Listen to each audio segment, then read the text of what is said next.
The Bondo is hardened, so I'm going to sand it.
So you want to keep sanding it until it feathers out.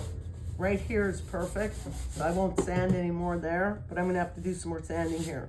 But I'm not going to waste your time with that. I'll show you when it's done.